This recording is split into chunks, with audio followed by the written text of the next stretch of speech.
Taste the Daily. திமுக ஆட்சியில் பெண்கள் மற்றும் குழந்தைகளுக்கு துளியும் பாதுகாப்பு இல்லை என சட்டமன்ற எதிர்க்கட்சித் தலைவர் எடப்பாடி கே பழனிசாமி குற்றச்சாட்டு. போதைப் பொருட்கள் புழக்கம் அதிகரித்து உள்ளதுடன் பொம்மை முதல்வரின் கீழ் இயங்கும் காவல்துறை மீது குற்றவாளிகளுக்கு சிறிதும் அச்சமில்லை எனவும் கோவையில் செய்தியாளர்களை சந்தித்த அதிமுக பொதுச் செயலாளர் சாடல். தொடர்ந்து திராவிட முன்னேற்ற கழக ஆட்சியில் பெண்களுக்கு பாதுகாப்பு இல்லை, சிறுமிகளுக்கு பாதுகாப்பு இல்லை, பாலியல் வன்கொடுமை சர்வசாதாரணம் நடக்கின்றது. குற்றச்செயல் ஈடுபடுகின்றவர்கள் கொஞ்சம் கூட அச்சமில்லாமல், காவல்துறையிடம் பயம் இல்லாமல் இப்படிப்பட்ட தொடர் நிகழ்வுகள் தமிழகத்திலே நடைபெற்றுக் கொண்டிருக்கின்றது. அரசாங்கம் இருக்கின்றதா என்ற ஒரு கேள்வி மக்களிடத்தில் எழுப்பி இருக்கின்றது. வேண்டப்பட்டவரை டிஜிபியாக நியமிக்க திமுக அரசு விரும்புவதாக எதிர்க்கட்சித் தலைவர் எடப்பாடி கே பழனிசாமி குற்றச்சாட்டு. தமிழ்நாட்டில் இவ்வளவு குற்றங்கள் நிகழ்ந்த பிறகும் கூட நிரந்தர டிஜிபியை நியமனம் செய்யாதது ஏன் எனவும், நீதிமன்ற உத்தரவுப்படி டிஜிபியை நியமிப்பதில் திமுகவுக்கு என்ன பிரச்சனை எனவும் புரட்சித் தமிழர் கேள்வி. தமிழகத்தில் முறையாக டிஜிபி, நிரந்தர டிஜிபி நியமனம் செய்யப்படவில்லை. நான் பலமுறை சட்டமன்றத்திலும் தெரிவித்திருக்கின்றேன், தொலைக்காட்சியின் வாயிலாக தெரிவித்திருக்கின்றேன், ஊடகத்தின் வாயிலாகவும் பத்திரிகை வாயிலாக தெரிவித்திருக்கின்றேன், அறிக்கையின் வாயிலாக வெளிப்படுத்தியிருக்கின்றேன்.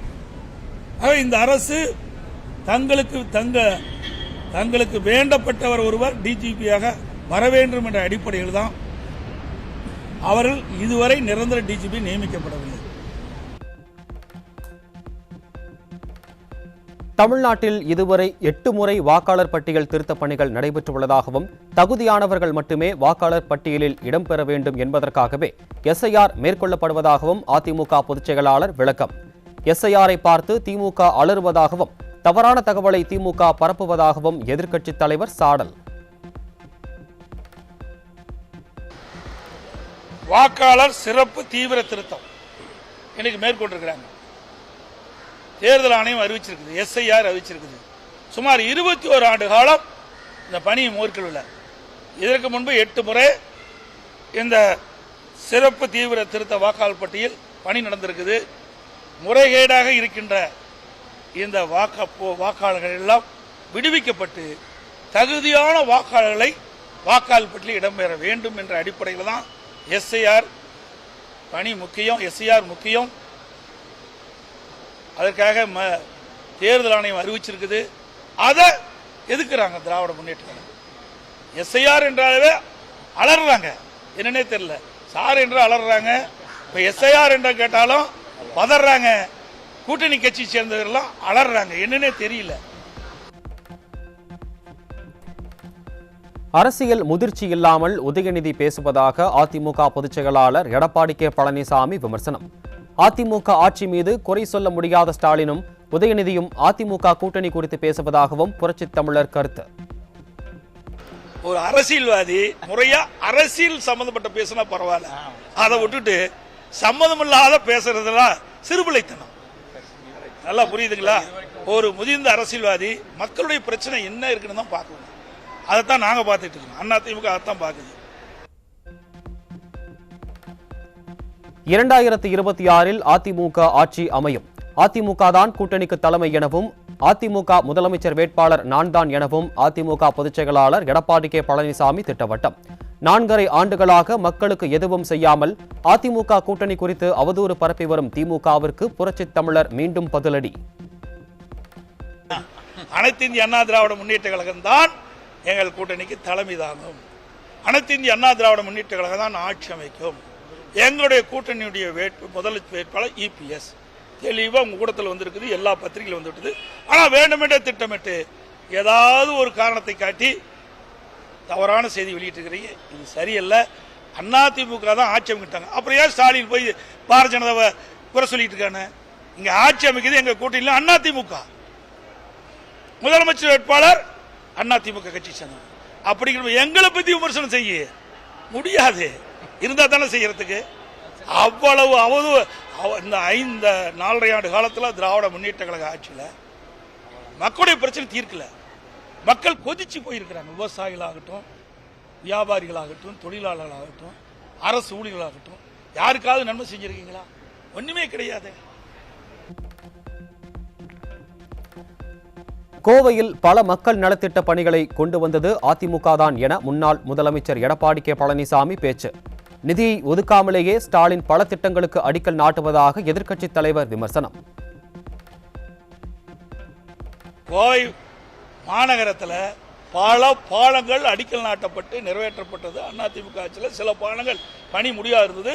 ஆட்சி மாற்றம் வந்த பிறகு இவர்கள் அந்த பணி செய்கிறாங்க.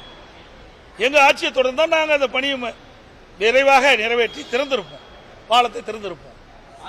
அது மட்டும் இல்ல, இன்றைய தினம் முதலமைச்சர் அவர்கள் பல திட்டத்தை அறிவிக்கிறார். நிதியே ஒதுக்கல, நிதியே ஒதுக்காம பல திட்டத்துக்கு அடிக்கல் நாட்டிட்டு இருக்கிறாங்க. இப்படி ஒரு வேடிக்கையான அரசு எங்கேயுமே இல்லை, தமிழகத்தில் இந்தியாவில் எங்கேயுமே கிடையாது. கோவையில் சாலை விபத்தில் சிக்கியோரை மீட்டு மருத்துவமனைக்கு அனுப்பி வைத்த முன்னாள் அமைச்சர் SP வேலுமணி.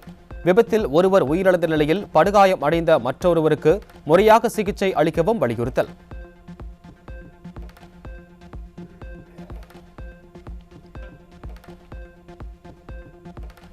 தேசிய தலைவர் தேவர் பெருமான் திரைப்பட குழுவினர் கோவையில் முன்னாள் அமைச்சரும் அதிமுக தலைமை நிலைய செயலாளருமான SP வேலுமணியை நேரில் சந்தித்து வாழ்த்து பெற்றனர். பசும்பொன் முத்துராமலிங்க தேவர் திருவுருவ சிலைக்கு மாலை அணிவித்து மரியாதை செலுத்திய முன்னாள் அமைச்சர் SP வேலுமணி படக்குழுவினருக்கு பாராட்டுகளை தெரிவித்து திரைப்படம் வெற்றியடைய வாழ்த்தினார். சென்னை சேப்பாக்கம் திருவல்லிக்கேணி பகுதியில் SIR படிவங்களை வீடு வீடாக சென்று வாக்காளர்களிடம் பிரசாதம் வழங்குவது போல் ஒரே இடத்தில் டேபிள் போட்டு படிவங்களை விநியோகம் செய்த திமுகவினர் வாக்காளர்களின் வீடுகளுக்கு சென்று படிவங்களை விநியோகம் செய்ய அறிவுறுத்திய வாக்குச்சாவடி நிலை அலுவலர்களை திமுக வட்ட செயலாளர் அவதூறாக பேசி அராஜகம். டேபிள் போட்டு வேலை செய்யக்கூடாதுன்னு சொல்லியாச்சு. ஆனா இருந்தாலும் இவங்க டேபிள் போட்டு வேலை செய்யறாங்க. திமுக அராஜகம். திமுக வட்ட செயலாளர் அவர் கூட இருக்கிற பண்றாங்க.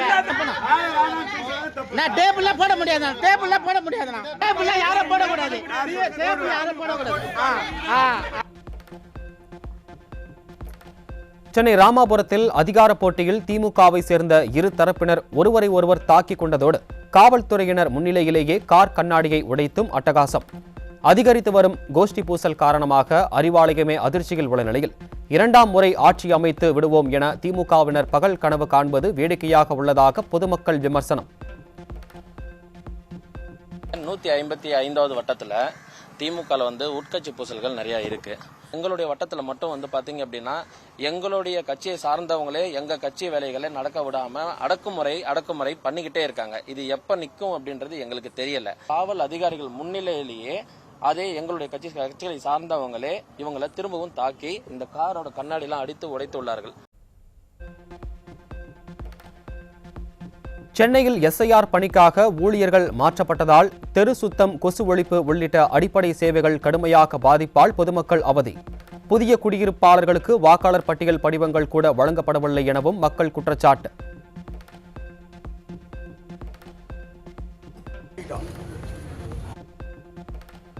கிருஷ்ணகிரி நகராட்சி திமுக மன்ற தலைவர் மீதான தேர்தல் நடைபெறும் நிலையில் திமுகவினர் அதிமுக கவுன்சிலரை கடத்தி சென்றதை கண்டித்து அதிமுக MLA அசோக் தலைமையில் போராட்டம். திமுக கவுன்சிலர்களே நம்பிக்கையில்லா தீர்மானம் கொண்டு வந்த நிலையில் அதிமுக கவுன்சிலரை எதற்காக கடத்த வேண்டும் என்றும், இதுதான் உள்ளாட்சியில் நல்லாட்சியா முதல்வரே என்றும் மக்கள் கேள்வி.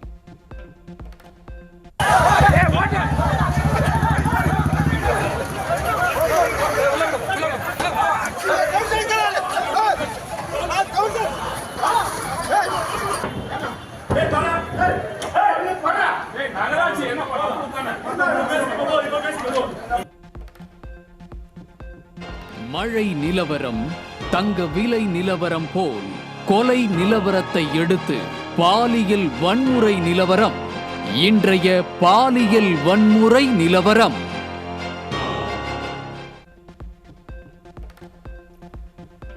கன்னியாகுமரி மாவட்டம் ஆரல்வாய்மொழி பகுதியில் 17 வயதுடைய சிறுமியை திருமணம் செய்த வழக்கில் கணவர் சிக்கினார்.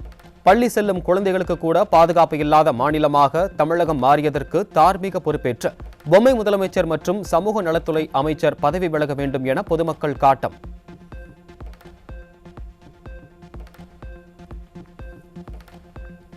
சேலம் அருகே திருமணமான 17 வயது சிறுமி நிறைமாத கர்ப்பிணியாக மருத்துவமனையில் அனுமதிக்கப்பட்ட நிலையில் இளைஞர் மீது போக்சோ சட்டத்தில் வழக்கு பதிவு. சிறார் திருமணங்களை தடுக்க வேண்டிய சமூக நலத்துறை கும்பகர்ணனை விட கொடிய தூக்கத்தில் உள்ளதா என மக்கள் கேள்வி.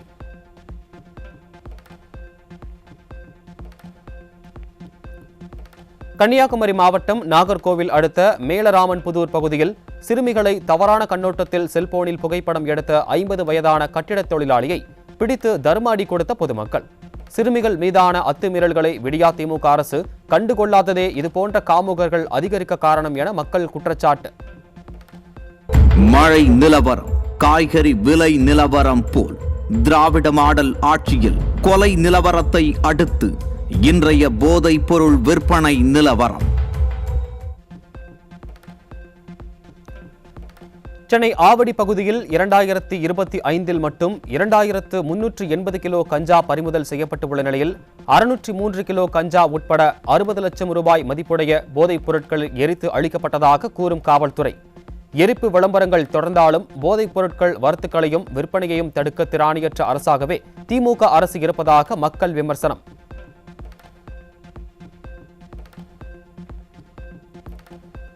சென்னை அம்பத்தூர் ஓட்டி பேருந்து நிலையத்தில் ஆந்திராவில் இருந்து கடத்தி வரப்பட்ட 34 கிலோ கஞ்சா பறிமுதல் செய்யப்பட்டதுடன் கடத்தலில் ஈடுபட்ட 2 பேர் பிடிபட்டனர். கஞ்சா கடத்தல் கும்பல் மீண்டும் சிக்கியுள்ள நிலையில் உண்மையிலேயே குற்றவாளிகள் மீது கடுமையான நடவடிக்கை எடுக்கப்படுகிறதா அல்லது நாடகம் ஆடுகிறார்களா என்ற கோபமும் அச்சமும் எழுந்துள்ளதாக மக்கள் வேதனை.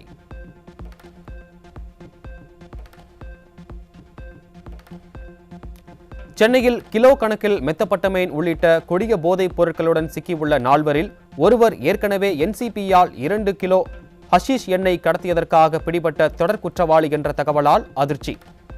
விளம்பர மேடைகளில் வெற்று வசனம் பேசிக்கொண்டு கனவு உலகில் வாழும் பொம்மை முதல்வர் ஸ்டாலின் சீரழிந்து கிடக்கும் காவல்துறையை சீர்படுத்தி சட்டம் ஒழுங்கை பாதுகாக்க நடவடிக்கை எடுப்பது எப்போது என பொதுமக்கள் கேள்வி.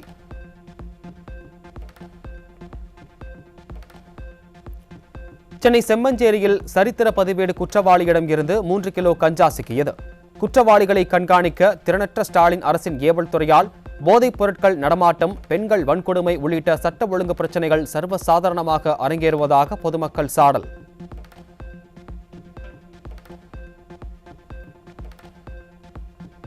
மது போதையில் தன்னையும் தனது மனைவியையும் கொடுமைப்படுத்துவதாக கூறி சென்னை அம்பத்தூர் மார்க்கெட் பகுதியில் தூங்கிக் கொண்டிருந்த மகனை தொண்டை பகுதியில் கத்தியால் குத்தி படுகொலை செய்த தந்தை. விடியா ஸ்டாலின் ஆட்சியில் போதையால் சீரழியும் இளைஞர்கள்.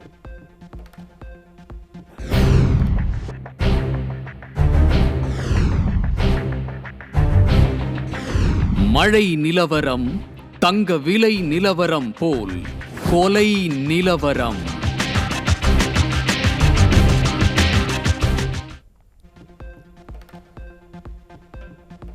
திருச்சி பாலக்கரை அருகே மார்சிங்பேட்டை பகுதி காவலர் குடியிருப்பில் இளைஞர் சராமாரியாக வெட்டி கொலை செய்யப்பட்டதால் பொதுமக்கள் அதிர்ச்சி.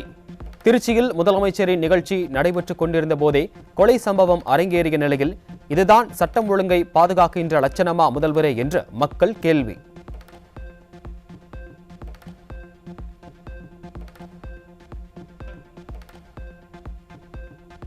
பட்ட பகல்ல ஒரு 8:40 அந்த டைம்ல ஒரு 6 பேர் சேர்ந்த கும்பல் விரட்டி 4-5 பேர் பக்கம் விரட்டி முதல்ல நான் நிக்கிற இடத்துக்கிட்ட தான் வெட்டியிருக்காங்க. 2வது வெட்டினது ஒரு போலீஸ் கோட்ரஸ். இது வரைக்கும் இந்தியாவிலேயே எங்கேயுமே இது மாதிரி ஒரு சம்பவம் நடந்ததில்லை. அதுவும் தமிழ்நாட்டோட முதலமைச்சர் இங்க இருக்கிறார். எந்த அளவுக்கு சட்டம் சீர்கெட்டு போயிருக்குன்னு பாருங்க. மதுரை மாவட்டம் மேலூர் பத்திரப்பதிவு அலுவலகம் அருகே பட்டியல் சமூக இளைஞர் மர்ம நபர்களால் அடித்து கொலை. தமிழகத்தில் சட்டம் ஒழுங்கு கேள்விக்குறியாகி குற்ற சம்பவங்கள் தொடர்ந்து அதிகரித்து வரும் அவலம்.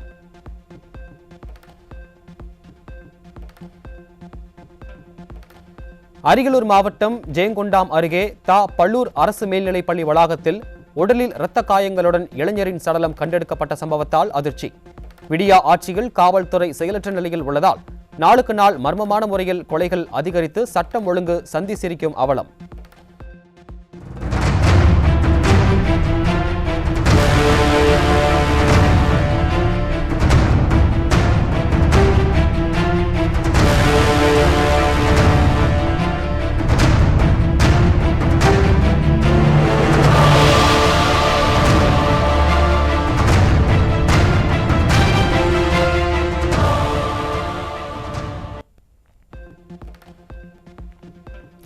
திண்டுக்கல்லில் இருசக்கர வாகன திருட்டில் ஈடுபட்ட 3 சிறுவர்கள் பிடிபட்டுள்ளதுடன் அவர்களிடமிருந்து விலை உயர்ந்த 9 இருசக்கர வாகனங்கள் பறிமுதல்.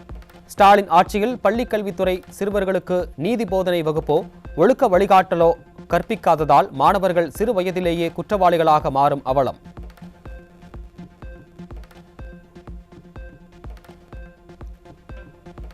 கடலூர் மாவட்டம் விருத்தாச்சலம் அருகே இரிடியத்தில் முதலீடு செய்தால் அதிக லாபம் கிடைக்கும் என கூறி 80 லட்சம் ரூபாய் பெற்றுக்கொண்டு மோசடியில் ஈடுபட்ட 2 பேர் சிக்கினர். ஸ்டாலின் ஆட்சியில் காவல்துறை கும்பகர்ணனை விட கொடிய தூக்கத்தில் இருப்பதால் மோசடி சம்பவங்கள் நாளுக்கு நாள் அதிகரித்து வருவதாக மக்கள் குற்றச்சாட்டு.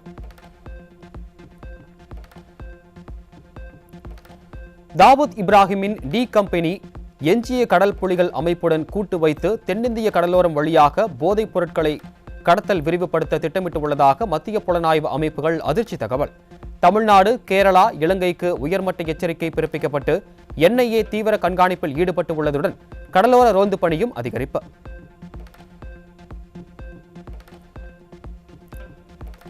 விடியா அரசின் ஸ்டாலினால் சென்னை எழும்பூர் உட்பட பல்வேறு பகுதிகளில் கடந்த ஜூன் மாதம் தொடங்கி வைக்கப்பட்ட சுத்திகரிக்கப்பட்ட குடிநீர் நிலையங்களில் தண்ணீர் வராமலும் பராமரிப்பாளர் இல்லாமலும் கிடப்பதாக பொதுமக்கள் குற்றச்சாட்டு. 24 மணி நேரமும் இலவச குடிநீர் கிடைக்கும் என 6 கோடி ரூபாய் செலவில் திட்டத்தை தொடங்கிய ஸ்டாலின் அரசின் நடவடிக்கை வெற்று விளம்பரமா என பொதுமக்கள் ஆவேசம்.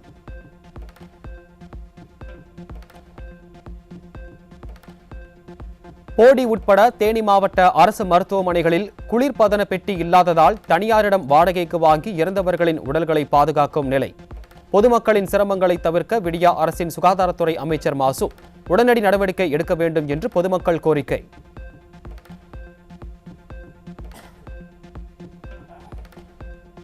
ராயபுரத்தில் உள்ள 343 ஆண்டுகள் பழமையான கந்தக்கோட்டம் கந்தசாமி கோயிலுக்கு சொந்தமான 1.6 ஏக்கர் நிலத்தை யாரும் விற்கவோ அடமானம் வைக்கவோ கூடாது என சென்னை உயர்நீதிமன்றம் உத்தரவு. கோயில் அறங்காவலர்கள் தாக்கல் செய்த மனுவை விசாரித்த சென்னை உயர்நீதிமன்றம் இடைக்கால உத்தரவை தவறாக பயன்படுத்த வேண்டாம் என அனைத்து தரப்பினருக்கும் எச்சரிக்கை.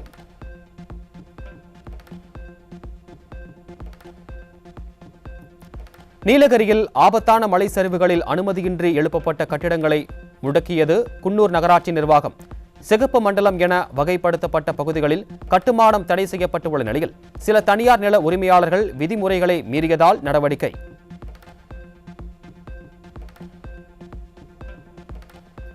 கோடியக்கரைக்கு தென்கிழக்கே மீன்பிடித்துக் கொண்டிருந்த மயிலாடுதுறை மற்றும் கடலூரை சேர்ந்த மீனவர்கள் 14 பேர் இலங்கை கடற்படையினரால் கைது. மீனவர்கள் மற்றும் படகுகளை விரைவில் மீட்டுத் தரக்கோரி மத்திய மாநில அரசுகளுக்கு மீனவர்களின் உறவினர்கள் வலியுறுத்தல். தூத்துக்குடி அருகே உள்ள கிராமங்களில் முறையான வடிகால் வசதி இல்லாததால் கழிவுநீர் கலந்த மழைநீர் தேங்கி பொதுமக்கள் கடும் அவதி. வீடுகளுக்குள் பாம்பு, பூச்சி உள்ளிட்ட விஷஜந்துக்கள் வருவதாகவும் மழைக்காலம் தொடங்கியுள்ள நிலையில் இதுவரை எவ்வித நடவடிக்கையும் எடுக்காத விடியா அரசின் மாவட்ட நிர்வாகம் கும்பகர்ணனை விட கொடிய உறக்கத்தில் உள்ளதாகவும் பொதுமக்கள் சாடல்.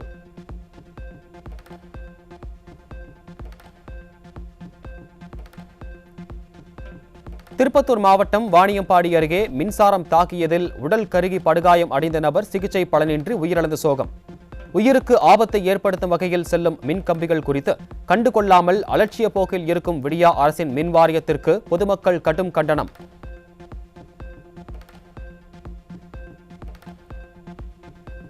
தமிழ்நாடு அரசு காவலர் தேர்வில் முறைகேடு நடந்துள்ளதாக எழுந்துள்ள குற்றச்சாட்டால் பல்வேறு கனவுகளுடன் நேர்மையாக படித்து தேர்வு எழுதிய மாணவர்கள் அதிர்ச்சி. தென்காசி ஆகாஷ் பயிற்சி மையத்தை சேர்ந்தவர்கள் பிடிபட்டுள்ள நிலையில் அவர்கள் தேர்வு மைய கண்காணிப்பாளர்களுடன் கூட்டு சேர்ந்து செயல்பட்டதாக குற்றச்சாட்டு.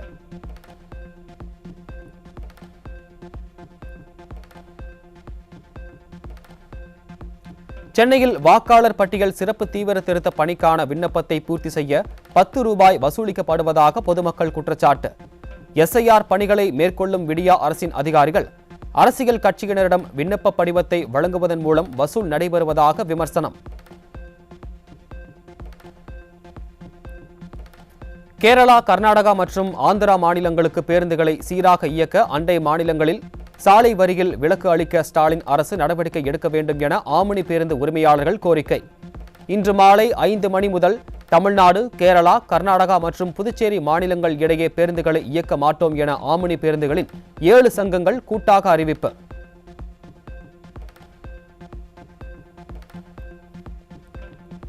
யூரியா வாங்க வேண்டுமெனில் பூச்சிக்கொல்லி, பயிர் ஊக்கி உள்ளிட்ட இணை பொருட்களை உடன் வாங்க வேண்டும் எனவும், இல்லையென்றால் கூடுதல் விலை கொடுத்து யூரியாவை வாங்கும்படி உர வியாபாரிகள் கட்டாயப்படுத்துவதாக விவசாயிகள் குற்றச்சாட்டு. விடியா ஆட்சியில் கூட்டுறவு சங்கங்களில் போதிய உரம் கிடைக்காததால் உர வியாபாரிகளின் கட்டுப்பாடுகளை ஏற்கும் இக்கட்டான நிலைக்கு தள்ளப்பட்டுள்ளதாக விவசாயிகள் வேதனை. திண்டுக்கல் அரசு மருத்துவக் கல்லூரி மருத்துவமனையில் நோயாளிகள் பயன்படுத்தக்கூடிய வீல் சேர்கள், மருத்துவ கழிவுகள் மற்றும் குப்பைகளை அள்ளி செல்ல பயன்படுத்தப்படும் அவலம். நோயாளிகள் பயன்பாட்டுக்கான வீல் சேர்கள், குப்பைகளை சுமந்து செல்ல பயன்படுத்தப்படும் அவலத்தை கண்டும் காணாமலும் இருக்கும் சுகாதாரத்துறை அமைச்சர் மாசு பதவியில் இருந்து என்ன பயன் என பொதுமக்கள் கேள்வி.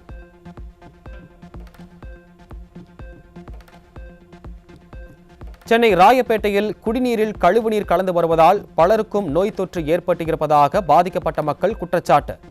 குடிநீர் வாரியம் மூலம் விநியோகிக்கும் குடிநீர் சுகாதாரமற்று இருப்பதாக விடியா அரசின் குடிநீர் வாரிய அதிகாரிகளிடம் பலமுறை புகார் அளித்தும் எந்த நடவடிக்கையும் எடுக்காமல் அலட்சியத்துடன் இருப்பதாகவும் பொதுமக்கள் கொந்தளிப்பு.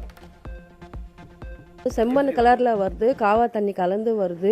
எனக்கு உடம்பு முடியாத போயிடுச்சு. 10 நாளாக இப்படி தான் இருக்கும். அந்த தண்ணி என்னதான் நாங்கள் கம்ப்ளைண்ட் கொடுத்தாலும் அங்கே எடுக்க மாட்டேன்றாங்க. கேட்டால் நீங்கள் மட்டும்தான் தரீங்கன்னு சொல்கிறாங்க. இங்கே இருக்கிற லேடிஸ் கத்துறாங்க, ஆனாலும் அங்கே எடுக்க மாட்டேன்றாங்க, ரெஸ்பான்ஸ் பண்ண மாட்டேன்றாங்க. ஜியோ வந்து லீவில் இருக்காங்கன்னு சொல்கிறாங்க. ஆனால் அவர் ஃபோன் அட்டென்ட் பண்ணுறாங்க. ஃபோன் பண்ணால் அட்டென்ட் பண்ணுறாங்க. அவர் லீவில் இருக்க சொல்ல நீங்கள் எப்படி அட்டென்ட் பண்ணுறீங்கன்னு கேட்டால் அவர் தூங்குறாருன்னு சொல்கிறாங்க. அப்போ ஆஃபீஸுக்கு வந்து தூங்கத்துக்கு தான் வருவாரா, இல்லை இது கம்ப்ளைண்ட் பார்க்க வராரா? சென்னையின் பல்வேறு பகுதிகளில் ஒரே நாளில் மதுபோதை மற்றும் சாலை விதிகள் பின்பற்றப்படாத காரணமாக 4 பேர் உயிரிழந்துள்ள சம்பவத்தால் அதிர்ச்சி. விடியா ஆட்சியில் போக்குவரத்து காவல்துறையினரின் அலட்சியத்தால் சாலை விதிகள் காற்றில் பறக்கவிடப்படுவதால் விபத்துக்கள் ஏற்பட்டு மக்கள் உயிரிழக்கும் அவலம்.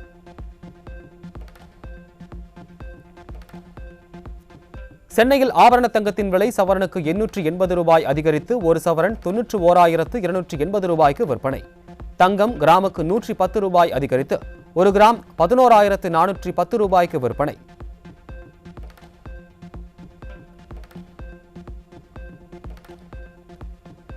சென்னையில் வெள்ளியின் விலை கிராமுக்கு 2 ரூபாய் உயர்ந்து ஒரு கிராம் 167 ரூபாய்க்கு விற்பனை. வெள்ளி கிலோவிற்கு 2000 ரூபாய் அதிகரித்து ஒரு கிலோ 1,67,000 ரூபாயாக நிர்ணயம்.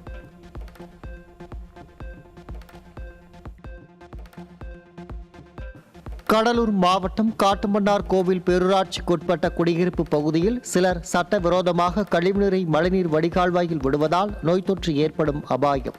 வீடியோ ஆதாரங்களோடு துறை சார்ந்த அதிகாரிகள், மாவட்ட நிர்வாகம் மற்றும் முதல்வரின் தனிப்பிரிவு உள்ளிட்ட பலரிடம் புகார் அளித்தும் ஸ்டாலின் அரசு நடவடிக்கை எடுக்கவில்லை என ஆவேசம். இல்லைன்னா நான் யார்கிட்ட சொல்றதுன்னு தெரியல. கடைசி கட்ட நீங்க தான், உங்கள்ட்ட தான் சொல்லணும். அதுக்கப்புறம் வேற யார்கிட்ட சொல்ல முடியும்?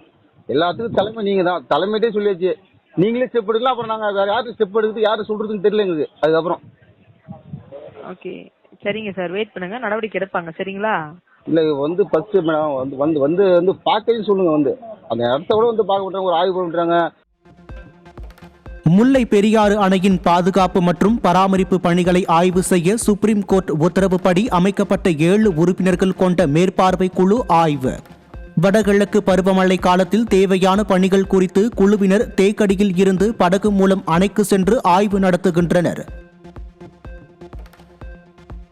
மகாராஷ்டிரா மற்றும் தெலுங்கானா மாநிலங்களில் குறைந்த உற்பத்தி செலவு காரணமாக மஞ்சளின் சந்தை விலை குறைந்துள்ளதால் ஈரோடு உள்ளிட்ட பகுதிகளில் மஞ்சள் விவசாயிகளுக்கு கடும் நெருக்கடி. குவிண்டாலுக்கு 20,000 ரூபாயை குறைந்தபட்ச ஆதரவு விலையாக நிர்ணயிக்க வேண்டும் என்று மஞ்சள் விவசாயிகள் கோரிக்கை. கட்டாய கல்வி உரிமை சட்டத்தின் கீழ் மத்திய அரசு வழங்கிய தொகையை தங்களுக்கு வழங்காமல் இழுத்தடிக்கும் விடியா ஸ்டாலின் அரசை கண்டித்து போராட்டத்தில் ஈடுபட உள்ளதாக தனியார் பள்ளி உரிமையாளர்கள் அறிவிப்பு. நவம்பர் 12ஆம் தேதி 7,800 தனியார் பள்ளிகளும் கருப்பு கொடி ஏற்றியும் ஆசிரியர்கள், அலுவலர்கள் கருப்பு பட்டை அணிந்தும் போராட்டத்தில் ஈடுபட உள்ளதாக தனியார் பள்ளிகள் கூட்டமைப்பின் மாநில தலைவர் தகவல். தேனி மாவட்டத்தில் மக்கள் தொகையும் குடியிருப்புகளும் அதிகரித்துள்ளதால் அல்லிநகர் மற்றும் வீரபாண்டி வருவாய் கிராமங்களை 2ஆக பிரித்து புதிய வருவாய் கிராமங்கள் உருவாக்க வேண்டும். அலுவலர் பணிச்சுமை குறைவு மற்றும் மக்களுக்கு சேவைகள் விரைவாக கிடைக்கும் என்பதால் விடிய அரசு நடவடிக்கை எடுக்க வேண்டும் என மக்கள் எதிர்பார்ப்பு. டெல்லியில் பெண்ணின் மரணத்திற்கு பிறகு அவரது உடலில் இரத்த ஓட்டத்தை மீண்டும் உருவாக்கி வெற்றிகரமாக உறுப்பு தானம் செய்த மருத்துவர்கள். கடின முயற்சியால் அவரது கல்லீரல் மற்றும் சிறுநீரகங்கள் மூலம் 3 பேருக்கு உயிர் கொடுத்துள்ளது ஆசியாவிலேயே முதலாவது சாதனை என மருத்துவர்கள் பெருமிதம். அரசு வேலை வாய்ப்புக்கு 19 பட்டங்களை நிராகரித்தும் 33 பட்டங்களுக்கு முழு அங்கீகாரம் வழங்கியும் தமிழ்நாடு மாநில உயர்கல்வி கவுன்சில் நடவடிக்கை. பாரதியார், அண்ணாமலை உள்ளிட்ட பல்கலைக்கழகங்களிலும் லயோலாவில் உள்ள சில சிறப்பு பட்டங்கள் வழக்கமான பட்டங்களுக்கு சமமல்ல என உத்தரவு. சபரிமலையில் மண்டல பூஜைக்காக வருகின்ற 16ஆம் தேதி மாலை 5 மணிக்கு நடை திறக்கப்படுவதாக அறிவிப்பு.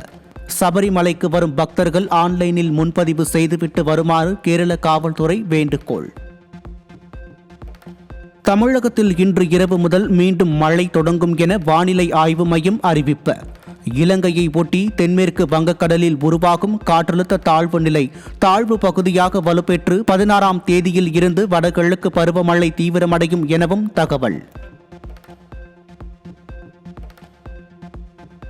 இந்திய விண்வெளி ஆய்வு கழகமான இஸ்ரோ அனுப்பிய சந்திராயன் 2 ஆர்பிட்டர் நிலவில் நீர் பனிக்கட்டி மற்றும் மண்ணின் ரேடார் படங்களை அனுப்பியுள்ளது. உலக நாடுகளுக்கு நிலவின் வட தென்துருவ பகுதிகளின் பண்புகளை அறிய இந்தியா அளித்திருக்கும் பெரிய பங்களிப்பு இதுவென்று இஸ்ரோ அறிவிப்பு. எல்லை பாதுகாப்பு படையின் 60வது நிறுவன தினத்தை நினைவு கூறும் வகையில் ஜம்முவில் பாதுகாப்பு படையினர் மற்றும் மாணவர்கள் பங்கேற்ற மாரத்தான் போட்டி. ஓட்டப்பந்தய வீரர்கள் தேசிய கொடிகளை ஏந்தி இந்தியாவையும் எல்லை பாதுகாப்பு படையையும் புகழ்ந்து கோஷங்களை எழுப்பியபடி மாரத்தான் போட்டியில் பங்கேற்பு. டெல்லி மற்றும் சீனாவின் ஷாங்காய் இடையே 5 ஆண்டுகளுக்கு பிறகு நேரடி விமான போக்குவரத்து சேவை தொடக்கம். இரு நாடுகளுக்கு இடையேயான நேரடி விமான சேவைகள் தொடங்கி இருப்பதால் பரஸ்பர நல்லுறவு மற்றும் பொருளாதாரத்தில் முன்னேற்றம் ஏற்படும் என நிபுணர்கள் கருத்து. குரல் வழியான UPI பரிவர்த்தனை சேவையை அறிமுகப்படுத்த இந்தியன் ஓவர்சீஸ் வங்கி திட்டம். பார்வையற்ற மற்றும் கல்வியறிவு குறைந்த வாடிக்கையாளர்களுக்காக குரல் வழி சேவை அறிமுகப்படுத்தப்படுவதாக வங்கி தரப்பு தகவல். தனது சந்தா திட்டத்தில் ஏற்பட்ட விலை நிர்ணய பிரச்சினைக்காக ஆஸ்திரேலியா வாடிக்கையாளர்களிடம் மன்னிப்பு கேட்ட மைக்ரோசாஃப்ட். AI இணைந்த ஆபீஸ் மென்பொருளை கட்டாயமாக நிறுவி கூடுதல் கட்டணம் வசூலித்ததாக வழக்கில் 27 லட்சம் வாடிக்கையாளர்களிடம் மைக்ரோசாஃப்ட் மன்னிப்பு கேட்டதுடன் வசூலிக்கப்பட்ட தொகையை திருப்பி வழங்க உறுதி. ரஷ்யாவின் காஸ்பியன் கடற்பகுதியில் விமானியின் கட்டுப்பாட்டை இழந்து ஹெலிகாப்டர் கீழே விழுந்து விபத்து. ஹெலிகாப்டரில் பயணம் செய்த 7 பேரில் 5 பேர் சம்பவ இடத்திலேயே உயிரிழந்த நிலையில் 2 பேர் படுகாயங்களுடன் மீட்பு. உக்ரைன் நடத்திய ஏவுகணை மற்றும் ட்ரோன் தாக்குதலில் ரஷ்யாவின் 2 நகரங்களில் மின் விநியோகம் பாதிப்பு. உக்ரைனின் குடியிருப்புகள் மற்றும் எரிசக்தி நிலையங்கள் மீது ரஷ்யாவும் சரமாரி தாக்குதல். அமெரிக்காவில் அதிக வருமானம் ஈட்டுவோரை தவிர பிற குடிமக்களுக்கு வரிகள் மூலம் கிடைக்கும் வருவாயில் குறிப்பிட்ட தொகையை பிரித்து கொடுக்க உத்தேசம். குடிமக்கள் ஒவ்வொருவருக்கும் ஒரு தவணையாக $2000 வழங்கப்படும் என அதிபர் டிரம்ப் அறிவித்திருப்பதால் அமெரிக்கர்கள் மகிழ்ச்சி. பாகிஸ்தான் ஆப்கானிஸ்தான் இடையே துருக்கியின் இஸ்தான்புல்லில் நடைபெற்ற அமைதி பேச்சுவார்த்தை தோல்வி. போர் நிகழ்ந்தால் தங்கள் நாட்டு மூத்த குடிமக்களும் இளைஞர்களும் போராட தயாராவார்கள் என ஆப்கானிஸ்தானின் தாலிபான்கள் அரசாங்கம் எச்சரிக்கை. நாமக்கல்லில் நடைபெற்ற தேசிய முட்டை ஒருங்கிணைப்பு குழு கூட்டத்தில் முட்டையின் விலையை 5 காசுகள் உயர்த்த முடிவு. விலை உயர்வால் நாமக்கல்லில் முட்டை கொள்முதல் விலை ₹5.70 சென்னையில் ₹6.30 நிர்ணயம். ஜியோ, ஏர்டெல் உள்ளிட்ட தனியார் தகவல் தொலைத்தொடர்பு நிறுவனங்கள் டிசம்பரில் ரீசார்ஜ் கட்டணங்களை உயர்த்த திட்டமிட்டுள்ளதாக தகவல். அடிப்படை ரீசார்ஜ் திட்டங்களுக்கு 10%, மற்ற திட்டங்களுக்கு 20% கட்டண உயர்வு இருக்கலாம் என தகவல். ஜப்பானின் பிரபல வாகன உற்பத்தி நிறுவனமான ஹோண்டா 4 லட்சம் ஸ்விக் கார்களை திரும்பப் பெறுகிறது. அமெரிக்காவில் விற்பனையான ஸ்விக் மாடல் கார்களில் ஸ்டியரிங் சக்கரம் தனியாக கழண்டு விழும் புகார் எழுந்த நிலையில் விபத்து ஏற்படும் ஆபத்து இருப்பதால் சுமார் 4 லட்சம் கார்களை திரும்பப் பெறுவதாக ஹோண்டா நிறுவனம் அறிவிப்பு. கோவாவில் நடைபெற்று வரும் உலகக்கோப்பை செஸ் தொடரின் 3வது சுற்றில் இந்திய கிராண்ட் மாஸ்டர் விதித் குஜராத்தி அதிர்ச்சி தோல்வி. அமெரிக்காவின் ஷாம் சங்க்லாண்டிடம் தோல்வியடைந்து தொடரில் இருந்து வெளியேறினார். உலகின் முன்னணி 8 வீரர்கள் பங்கேற்கும் ATP எனும் 56வது ஆண்கள் டென்னிஸ் சாம்பியன்ஷிப் போட்டி இத்தாலி துரின் நகரில் தொடக்கம். முதல் சுற்று ஆட்டத்தில் ஆஸ்திரேலியா வீரர் அலெக்ஸ் டி மினாரை 7-6, 6-2 என்ற செட் கணக்கில் வீழ்த்தி ஸ்பெயின் வீரர் அல்காரஸ் வெற்றி. எகிப்து தலைநகர் கெய்ரோவில் நடைபெற்ற உலக துப்பாக்கிச் சுடுதல் சாம்பியன்ஷிப்பில் 25 மீட்டர் ரேபிட் ஃபயர் பிஸ்டல் பிரிவில் 23 வயது இந்திய வீரர் வெள்ளிப் பதக்கம் வென்று அசத்தல். 31 புள்ளிகளுடன் பிரான்ஸ் வீரர் தங்கப்பதக்கம் வென்ற நிலையில் 28 புள்ளிகள் பெற்று ஹரியானா வீரர் அனிஷ் பன்வாலா வெள்ளி வென்றார். குஜராத்தில் நடைபெற்று வரும் ரஞ்சி கோப்பை கிரிக்கெட் போட்டியில் மேகாலயா அணி வீரர் ஆகாஷ்குமார் புதிய சாதனை. அருணாச்சல பிரதேச அணிக்கு எதிரான ஆட்டத்தில் 11 பந்தில் அரை சதம் அடித்ததன் மூலம் முதல் தர கிரிக்கெட் போட்டியில் அதிவேகமாக அரை சதம் அடித்த வீரர் என்ற சாதனையை படைத்தார். 30 ஆண்டுகளுக்கு மேலாக நடிகராக உள்ள அர்ஜுன் 6 வருடங்களுக்கு பிறகு இயக்குநராகி இருக்கும் தீயவர் குலை நடுங்க படத்துக்கு தணிக்கை வாரியம் UA சான்றிதழ். இப்படம் தமிழ், தெலுங்கு மற்றும் கன்னட மொழிகளில் வரும் 21ஆம் தேதி திரைக்கு வரும் என அறிவிப்பு. நடிகை கீர்த்தி சுரேஷ் நடித்துள்ள ரிவால்வர் ரீட்டா திரைப்படம் குறித்த அப்டேட் வெளியீடு. 28ஆம் தேதி திரைக்கு வரும் என அதிகாரப்பூர்வமாக அறிவிப்பு.